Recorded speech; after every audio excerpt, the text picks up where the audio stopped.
నమస్తే. నేను జర్నలిస్ట్ శ్రీనివాస్. ఈరోజు న్యూస్ అనాలిసిస్‌లో ముందుగా 'ఆంధ్రజ్యోతి' పేపర్‌లో వార్తలను చూద్దాం. ఉద్యోగులకు 2 డీఏలు ఇస్తారట. ఒకటి ఇప్పుడు, మరొకటి వచ్చే ఏడాది ఏప్రిల్‌లో. ఒకేసారి రైతు భరోసా, అది పంట వేసే నాటికి అందరికీ. నిధులు జమ చేసుకొని మంచి రోజున ఇవ్వాలని కేబినెట్ భేటీలో అభిప్రాయం. నష్టం వచ్చినా 2 పంటలకు బోనస్సు, నెలాఖరికే నోటిఫికేషను. ఏటిది స్థానిక సంస్థలపై. స్థానిక ఎన్నికలపై సర్కారు ముందుకే 15వ తేదీన మరొకసారి కేబినెట్ భేటీ ఉందట. అప్పుడు దీనిపై పూర్తిస్థాయి నిర్ణయం. కాళేశ్వరంపై 10న సీఎం సమీక్ష. బనకచర్ల గోదావరి అనుసంధానంపైన కళ్ళు తిరిగి పడిపోయిన మంత్రి సురేఖ. కేబినెట్ భేటీకి ముందు స్వల్ప అస్వస్థత పరామర్శించిన సీఎం రేవంత్ రెడ్డి అట. మొత్తానికి ఉద్యోగ సమస్యలపైన కొంత ఒక అడుగు ముందుకు పడ్డది. వాళ్ళు ఉద్యమానికే పిలిపించారు. డీఏలు 5 డీఏలు పెండింగ్ ఉన్నాయి. కనీసం 3 డీఏలు మాకు రిలీజ్ చేయాలి అని చెప్పి. పీఆర్సీ, ఐఆర్, హెల్త్ కార్డుల ఇష్యూ, వీటిపైన ప్రధానంగా వాళ్ళు ఒక సమ్మెకి పిలిపిస్తే ఉద్యోగ సంఘాలు పిలిచి మాట్లాడారు. మాట్లాడి దానికి ఒక మంత్రివర్గ ఉపసంఘం వేశారు. మంత్రివర్గ ఉపసంఘం మళ్ళా అధికారుల స్థాయిలో నవీన్ మిట్టల్ ఆధ్వర్యంలో ఒక హై లెవెల్ ఆఫీసర్స్ కమిటీ కూడా వేశారు. వాళ్ళు ఉద్యోగ సంఘాలతో డీటెయిల్డ్గా చర్చించి కొన్ని రోజుల పాటు చర్చించారు. సమస్యలేంది ఎట్లా అనేది. ఆర్థికేతర 2 సమస్యలు విడదీసి మాట్లాడారు. దాని తర్వాత వాళ్ళు ఒక రిపోర్ట్ ఇచ్చారు. మంత్రివర్గ ఉపసంఘానికి బట్టి విక్రమార్క దాని చైర్మన్. ఆయన మళ్ళీ ప్రభుత్వంతో చర్చించి నిన్న క్యాబినెట్లో పెట్టారు. 2 డీఏలు అయితే ఇస్తాం. అది కూడా ఒక డీఏ ఈ సంవత్సరం, వచ్చే డీఏ నెక్స్ట్ ఇయర్ అంటే 2026 ఏప్రిల్‌లో ఇస్తాం.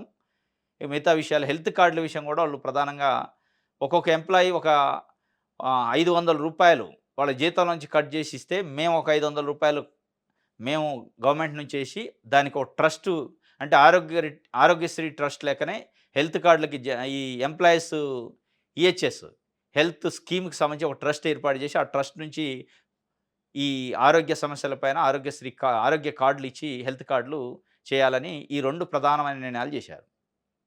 దీంతో పాటు ఇంకో కీలకమైన నిన్న కేబినెట్ సమావేశంలో ఇంకో కీలకమైన ఎందుకంటే కాంగ్రెస్ పార్టీ అధికారంలోకి వచ్చిన తర్వాత రైతు బంధు పైన, అంటే ఇప్పుడు రైతు భరోసా, అది రైతు బంధు పైన, రైతు భరోసా పైన, వీటిపైన రైతుల్లో ఒక రకమైన అసంతృప్తి ఉంది. కేసీఆర్ ఉన్నప్పుడు వేసిన రైతు బంధుకి ఇప్పుడు వేస్తున్న రైతు భరోసా కంపేర్ చేసి చూసుకుంటున్నారు రైతులు. ఎక్కడో లోపం జరుగుతుంది, ఎక్కడో తేడా ఉంది, ఎక్కడో సమన్వయం లేదు, అంటే టైంకి అది జమ కావట్లేదు అనేది రైతుల్లో ఒక అసంతృప్తి ఉంది. ఆ అసంతృప్తిని చాలా పెద్ద స్థాయిలోనే ఉంది. దాన్ని గుర్తించినట్టుంది ప్రభుత్వం.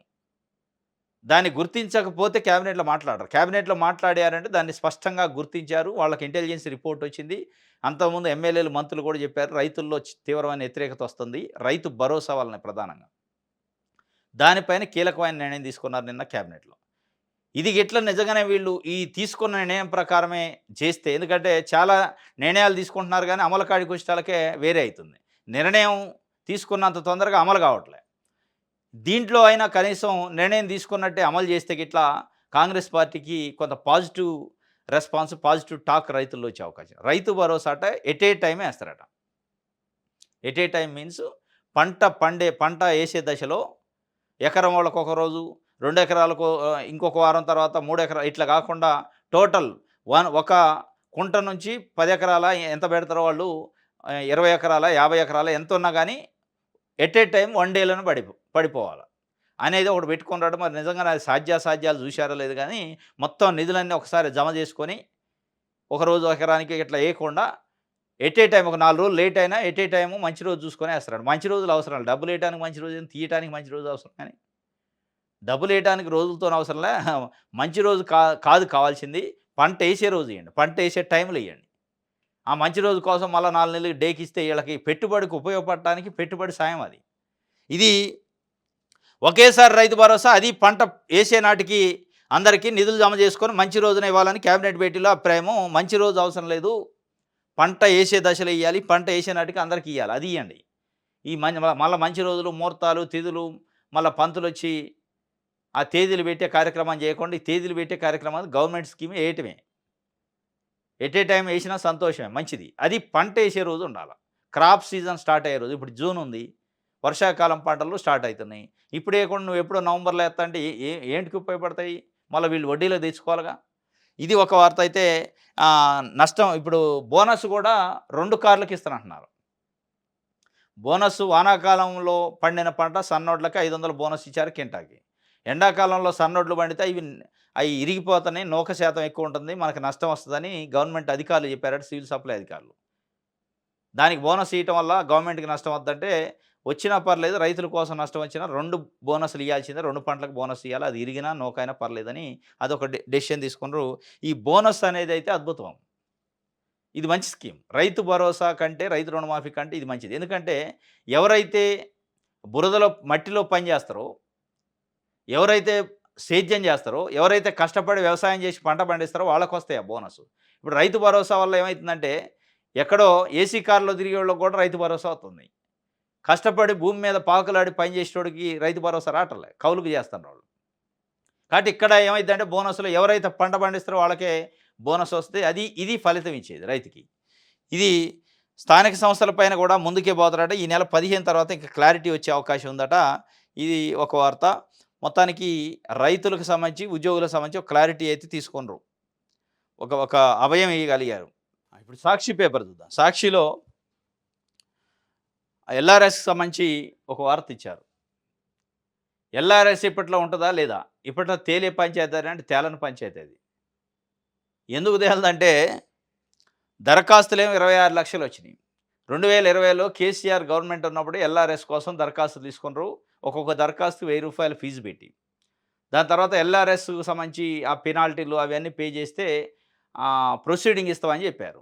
అప్పట్లో కాంగ్రెస్ పార్టీ నాయకులు, ఇప్పుడు ముఖ్యమంత్రిగా ఉన్న రేవంత్ రెడ్డి, ఇప్పుడు మంత్రిగా ఉన్న ఉత్తమ్ కుమార్ రెడ్డి, ఇప్పుడు మంత్రిగా ఉన్న బట్టి విక్రమార్క, కోమటిరెడ్డి వెంకటరెడ్డి వీళ్ళంతా ఏం చెప్పారంటే ఎల్ఆర్ఎస్తోనే బీఆర్ఎస్‌కి వీఆర్ఎస్ ఇస్తారు. ప్రజల దగ్గర పైసలు వసూలు చేయటం ఏంది, డబ్బులు వసూలు చేసి ఎల్ఆర్ఎస్ చేయటం ఏంది, మేమొస్తే ఉచితంగానే ఎల్ఆర్ఎస్ ప్రొసీడింగ్స్ ఇస్తాం అన్నారు. ₹1 పే చేసే అవసరం లేదన్నారు. వచ్చారు. అయిందా ఉచితం? కాలే.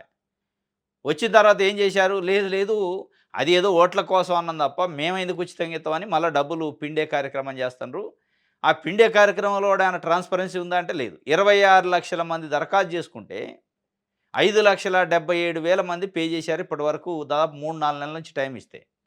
అంటే ప్రజలు నమ్మట్లే. ప్రజలకు విశ్వాసం లేదు. వీళ్ళు ఏం చేస్తారో ఏం కథ, పైసలు పోతాయి, వేస్ట్ అవుతాయి అని ఎవరు ముందుకు రాని పరిస్థితి. 26 లక్షల్లో 6 లక్షలు కూడా కాల, 5,77,000 మంది పే చేశారు. ఇంకా 20 లక్షలు పెండింగ్ ఉన్నాయి. 20 లక్షల మంది ముందుకు రావట్లే పేమెంట్‌కి. అసలు ఎల్ఆర్ఎస్ అనేది బయటికి తీసిందే కాంగ్రెస్ పార్టీ ప్రభుత్వం ఇప్పుడు కేవలం డబ్బుల కోసమే. నిధులు జమ కావాలా, దానికోసం తీస్తే ఎవడు ముందుకు రావట్లే. 5,77,000 మంది పే చేస్తే దాన్ని మరి 5,77,000 మందికి ప్రొసీడింగ్స్ ఇస్తారా అంటే ఇయ్యరు. 1,77,000 మందికి ఇచ్చారు ప్రొసీడింగ్స్. మళ్ళా 4 లక్షల మందిని ఆ డబ్బులు కట్టిన వాళ్ళని ఇబ్బంది పెడుతున్నారు. ఏడ నుంచి తేలిద్ది ఇది? ఎట తేలిద్ది ఈ కథ? 20 లక్షల మంది ఇంక పేమెంట్ చేయలేదు. పేమెంట్ చేసిన వాళ్ళు 4 లక్షల మందిని వాళ్ళని అయోమయం చేశారు. ఏందో తెలవదు. కాబట్టి గవర్నమెంట్ సమన్వయ లోపం ఉంది. ఒక క్లారిటీ లేదు. కేవలం డబ్బుల కోసం మేము గల్లా పెట్టుకొని కూర్చున్నాం అనేది దానికోసం ఉంది తప్ప ఎల్ఆర్ఎస్‌తోని ప్రజలకు ఏదో మేలు చేద్దాం, లేఅవుట్‌లను రెగ్యులరైజేషన్ చేద్దాం, లేని వాటిని దానికోసం చేయట్లేదు. డబ్బు కోసమే చేశారు. డబ్బు కోసం చేశారు కాబట్టి ఈ రెస్పాన్స్ ఉంది. ఇది డబ్బు చెల్లించిన వారికి మరోసారి గడువు పెంచే విషయంలో ప్రభుత్వం పెంచుతూనే ఉంటారు.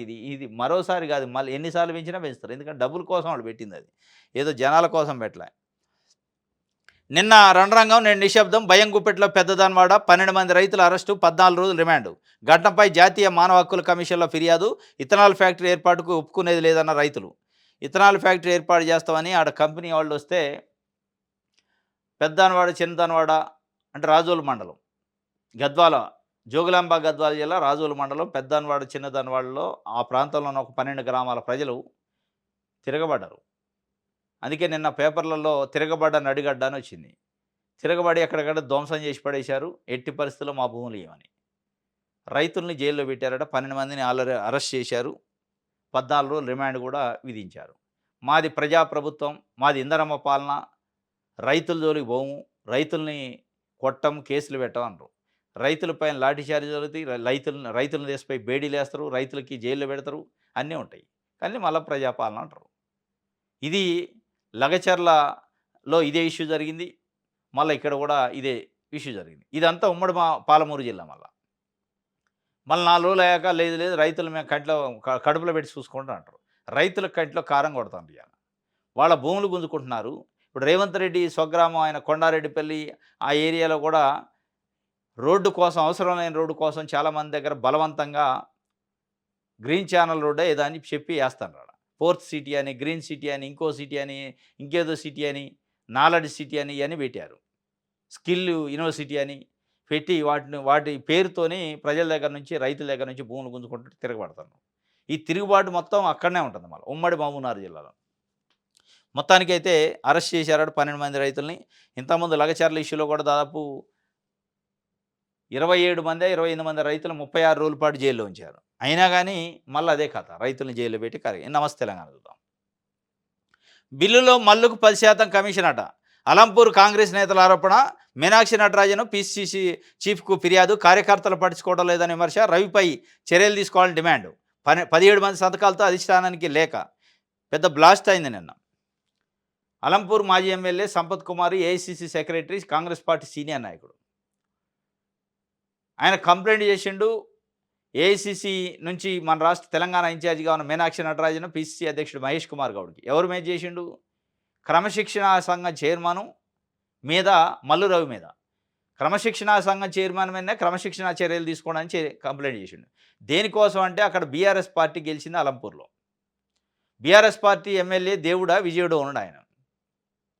ఆయన్ని మల్లు రవి ఆ సరిత యాదవ్ అని ఉంటుంది మున్సిపల్ మన జిల్లా పరిషత్ చైర్మన్. ఆమె గద్వాల నుంచి కాంగ్రెస్ పార్టీ నుంచి పోటీ చేసింది, ఓడిపోయింది. ఆమె ఇంట్లో సమావేశమయ్యారు బీఆర్ఎస్ ఎమ్మెల్యేతో మల్లు రవి. అప్పుడు సంపత్ కుమార్ కంప్లైంట్ చేసిండు. కాంగ్రెస్ పార్టీ నాయకుడు ఇన్ఛార్జి నేనుండగా నాకు తెలవకుండా బీఆర్ఎస్ పార్టీ ఎమ్మెల్యేతో లోపాయకార ఒప్పందాలు చేసుకుని ఆయన సమావేశంలో అవుతాడు. ఆయనకు కావాల్సిన పెండింగ్ బిల్లు అని ఇప్పిస్తాడు. ఆ నుంచి 10% కమిషన్ తీసుకుంటుండు. అందుకే బిల్లులో మల్లుకు 10% కమిషను. మల్లు రవి, మల్లు అంటే మల్లు బట్టి విక్రమార్క కాదు, మల్లు రవి గారు వాళ్ళ బ్రదర్ అవుతారు. ఆయన 10% కమిషన్ బేసిస్లో అది బీఆర్ఎస్ఆ కాంగ్రెస్ నాకు సంబంధం లేదు, పనులు చేపిస్తా అని తీసుకుంటుండట. దానిపైన ప్రధానంగా వాళ్ళ ఆధారాలతో సహా ఒక 17 మంది సంతకాలు చేసి కంప్లైంట్ ఇచ్చారు. కాంగ్రెస్ పార్టీ పరిస్థితి ఎట్టుందంటే ఇంకెవడికి చెప్పుకోవాలి? క్రమశిక్షణా సంఘం చైర్మనే క్రమశిక్షణ ఉల్లంఘిస్తే, క్రమశిక్షణా సంఘం చైర్మనే క్రమశిక్షణ ఉల్లంఘించి బీఆర్ఎస్ పార్టీ ఎమ్మెల్యేతోని సమావేశం అయితే ఇంకెవరికి చెప్పుకోవాలా కాంగ్రెస్ పార్టీ కార్యకర్తలు? ఇది ఎంతవరకు నైతికత? నైతికత లేని విషయం. దేనికి సమావేశం అయిన అంటే మరి ఏం చెప్తారు ఇప్పుడు మల్లు రవి గారు? మరి ఆయన పైన ఎవరు క్రమశిక్షణ చర్యలు తీసుకోవాలి? ఆయనే చైర్మన్. కాబట్టి ఇట్లాంటి వాళ్ళని మరి ఎంకరేజ్ చేసి ఇట్లాంటి వాళ్ళని చేస్తే అసలు కాంగ్రెస్ పార్టీ కార్యకర్తలు, కాంగ్రెస్ పార్టీ జెండా మోసిన నాయకులు మనోభావాలు దెబ్బతినవా? ఇది దాదాపు చాలా జిల్లాల్లో ఉంది. ఇక్కడ పూర్తిగా బయటపడది. ఇది చాలా జిల్లాల్లో పాత కాంగ్రెసు కొత్త కాంగ్రెసు కార్యకర్తల నాయకులు ఆడ క్లాషెస్ ఉన్నాయి. మెర్జ్ అయ్యే పరిస్థితి. పాపం పాతోళ్ళేం కష్టపడ్డారు, అవమానాలను ఎదుర్కొన్నారు, అనేక అష్టకష్టాలు పడ్డారు. 10 ఏళ్ళు వాళ్ళ హడ్డిల్స్ ఫేస్ చేశారు. వాళ్ళని పట్టించుకునే పరిస్థితి లేదు. కొత్త కాంగ్రెస్ పెత్తనం ఎక్కువైంది చాలా చోట్ల అనేది పాత కాంగ్రెస్ కార్యకర్తల నాయకుల ఆవేదన, అసంతృప్తి ఉంది. దీన్ని బ్యాలెన్స్ గిట్ట చేయకపోతే వచ్చే ఎన్నికల్లో తప్పనిసరిగా ఎఫెక్ట్ పడింది కాంగ్రెస్ పార్టీ అధిష్టానం మన తెలంగాణలో. స్థానిక సమరంపై సుదీర్ఘంగా చర్చ జరిగిందంటే నిన్న కేబినెట్ భేటీలో. స్థానిక ఎన్నికలు అంటే ఎంపీటీసీలు, జడ్పీటీసీలు, సర్పంచ్లు వీటి ఎన్నికలను ఎట్లా నిర్వహిస్తే ఎట్లా ఉంటుందని సుదీర్ఘంగా చర్చ. అంటే దాంట్లో సుదీర్ఘమైన చర్చ 2 ఉంటాయి. ఒకటి 42% బీసీలకు రిజర్వేషన్ ఇస్తున్నాను, అవి లేకుండా ఎన్నికలకు పోతే ఎట్లా ఉంటుంది.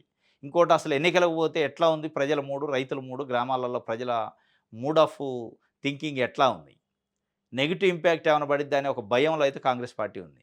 వ్యతిరేకత అనే ఇంపాక్టు, రైతు రుణమాఫీ, రైతు భరోసా, వీటి ఇంపాక్ట్ ఏమైనా ఎన్నికల పైన, లోకల్ బాడీ పైన పడితే పరుగు వద్దనే ఒక కోణంలో ఆలోచన చేస్తున్నట్టు సుదీర్ఘంగా చర్చించారట. సుదీర్ఘమైన చర్చ మళ్ళా 15వ తారీఖు వాయిదా పడ్డది. నెక్స్ట్ 15th రోజు మళ్ళీ ఒక సమావేశం ఉందట. ఇది క్యాబినెట్ సమావేశం. అందులో డెసిషన్ తీసుకుంటారట. నెక్స్ట్ వెలుగు పేపర్ చూద్దాం. నేటి నుంచి కాళేశ్వరం కమిషన్ తుది దశ విచారణ. హాజరుకారున్న ఈటెల రాజేందర్ ఆర్థిక విధానాలపై కమిషన్ ప్రశ్నించే ఛాన్సు. కంప్లీషన్ సర్టిఫికేట్, బ్యాంకు గ్యారెంటీల విడుదల, అంచనాల పెంపుపై ప్రశ్నలు ఉండే అవకాశం ఉంది. 9 హరీష్, 11 కేసీఆర్. తుది దశగా చేరుకుందట విచారణ. ఈ తుది దశగా అది విచారణ ఎంత గమ్మత్తుందంటే, విచారణ కమిషను 400 పేజీలతో రిపోర్ట్ తయారు చేసింది. రేపో మాపో గవర్నమెంట్కి ఇస్తుంది. ఇచ్చే సందర్భంలో లీక్ అయింది. ఇది ఎటు పోయేటట్టుంది కథ. కేసీఆర్‌ని పిలవకుండా విచారణ కమిషన్ రిపోర్ట్ క్లోజ్ చేస్తే ఇక ఇంతకంటే పరువు తక్కువ ఉండదని కాంగ్రెస్ పార్టీ నాయకులు ఎవరో చెప్పినట్టు మళ్ళా మొదలుపెట్టారు. ఆ విచారణని ఆ రిపోర్ట్‌ని పక్కన పెట్టి ఏదో చేసినట్టు చేస్తాను గానీ ఇందులో ఏం తేలేది ఉండదు. ఉండదు. మనం చూసేది ఉండదు. ఉట్టిదే. ఆంధ్రప్రభ చూద్దాం. జులైలోనే లోకల్ ఫైట్ అట. దశల వారీగా స్థానిక పోరు. కేబినెట్ భేటీలో సీఎం రేవంత్ సంకేతాలు. మరో పక్షం రోజుల్లో మళ్లీ కేబినెట్ భేటీ. మేడిగడ్డ, కాళేశ్వరం ప్రాజెక్టుపై ఎన్డీఎస్ఏ నివేదిక. ఉద్యోగ సమస్యలపైన కేబినెట్ అధిక సమయం చర్చ. జిల్లా అభివృద్ధి మండలి సమావేశాలపై మంత్రులు హ్యాపీ. తరచూ నిర్వహించండి, సమన్వయం పెరుగుతుంది. బనచర్లపై పోరాడదాం. అవసరమైతే సుప్రీంకు మంత్రులతో సీఎం రేవంత్ రెడ్డి చెప్పిండట. జులైలో లోకల్ ఫైట్ ఉంటుందట. ఆ లోకల్ ఫైట్‌తోని కాంగ్రెస్ పార్టీకి నష్టమైంది, లాభమైంది, ప్లస్ అయింది, మైనస్ అయింది అనేది ప్రధానంగా నిన్న కేబినెట్‌లో సుదీర్ఘమైన చర్చ జరిగిందట. ఇక్కడ ప్లస్ మైనస్‌లో పడితే ఇబ్బంది అయిద్దని. మొత్తానికి 15వ తారీఖు అయితే క్లారిటీ వచ్చే అవకాశం ఉంది. జూన్ 15 మళ్ళా కేబినెట్ సమావేశం ఉంది. జులైలో ఎన్నికలు జరుగుతాయా లేదా అనేది వచ్చే అవకాశం ఉందట. ఎమ్మెల్యే గోపీనాథ్ ఆరోగ్యం విషమం. ఏఐజీలో వెంటిలేటర్పై చికిత్స. 48 గంటల వైద్యుల అబ్జర్వేషన్. ఆసుపత్రికి చేరుకున్న హరీష్. హైదరాబాద్కు బయలుదేరిన కేటీఆర్. జూబ్లీహిల్స్ బీఆర్ఎస్ శాసనసభ్యుడు మాగంటి గోపీనాథ్ ఈ మధ్య కిడ్నీ ట్రాన్స్‌ప్లాంటేషన్ జరిగింది ఆయనకి. అదే విషమించిందట. ఇన్ఫెక్షన్ అయినట్టు మొత్తానికైతే చాలా సీరియస్‌గా ఉంది కండిషన్ అయితే అని చెప్పి నిన్న ఏఐజీ హాస్పిటల్ నుంచి కొంత సమాచారం అధికారికంగా వాళ్ళు రిలీజ్ చేయలేదు కానీ సమాచారం వచ్చింది. కేటీఆర్ కూడా అమెరికా పర్యటనని అర్ధంతరంగా ముగించుకొని రిటర్న్ వస్తాడట. దీనికి ప్రధాన కారణం ఏంటంటే మాజీ జీహెచ్ఎంసీ డిప్యూటీ మేయర్ బాబా ఫయజుద్దీన్ గతంలో బీఆర్ఎస్లో ఉండి ఆయన కాంగ్రెస్ పార్టీలో జాయిన్ అయ్యాడు. కాంగ్రెస్ పార్టీలో జాయిన్ అయ్యి మాగంటి గోపీనాథ్ ప్రధానంగా ఇంకొక అనుచరుడు ఉండి సర్దార్ అని, ఆయన కూడా ముస్లిమే. ఆయన్ని తీవ్రమైన ఇబ్బందులకి వేధింపులకు గురి చేసిండు. ఆ వేధింపులనే తట్టుకోలేని పరిస్థితిలో సర్దార్ ఆత్మహత్య చేసుకుండు. ఆత్మహత్య తర్వాత ఈయన మనోవేదనకు గురైండు, మానసిక ఒత్తిడికి గురైండు మాగంటి గోపీనాథ్. అంటే ఆయనకు చాలా దగ్గర వ్యక్తి అట. కాబట్టి దాంతోని ఇంకా ఆరోగ్యం క్షీణించింది, విషమించింది అని చెప్పి బయట ప్రచారం. మరి సర్దార్ ఆత్మహత్య చేసుకుంటే ఈయనెందుకు టెన్షన్ పడతాడు అనేది ఇప్పుడు పెద్ద చర్చ. సర్దార్ ఆత్మహత్య చేసుకుంటే మాగంటి గోపీనాథ్‌కి ఏంది టెన్షన్? వాళ్ళ కుటుంబ సభ్యుడు కాదు, అనుచరుడు అయితే కావచ్చు. చాలామంది అనుచరులు ఉంటారు. అనుచరులు ఆత్మహత్యలు చేసుకుంటున్నా, అనుచరులు చనిపోతున్నాం, నాయకుడు అంత టెన్షన్ పడ్డు. దీని వెనకున్న కారణం ఏంది? దీని వెనకున్న మతలబ్ ఏందనేది బయట ఇప్పుడు చర్చ. అంటే ఆయన ఆస్తులు, బినామీల వ్యవహారాలు ఉన్నాయా? అనేది కూడా ఒక చర్చ అయితే నడుస్తుంది. ఇంకోటి కేటీఆర్ కూడా హుటాహుటిన వస్తుండు. మరి అంత హుటాహుటిన ఎందుకంటే ఆయన వైద్యుడు కాదు. సరే వాళ్ళ పార్టీ నాయకుడు కాకపోతే పరామర్శించవచ్చు, ఫోన్‌లో మాట్లాడొచ్చు కుటుంబ సభ్యులతో. కానీ హుటాహుటిన క్యాన్సిల్ చేసుకొని ప్రోగ్రామ్‌ని కుదించుకొని వస్తుండట. ఏంది మరి దాని వెనకున్న ఏంది ఆ సెంట్రిక్‌గా ఏం సెంట్రిక్ జరుగుతుందనేది ఇక మనకి భవిష్యత్తులో తెలవాలి. రైట్. ఇది ఆంధ్రప్రభకు సంబంధించి. ఇది ఈరోజు న్యూస్ అనాలిసిస్. రేపు తాజా వార్తలతో తిరిగి కలుసుకుందాం. Thank you.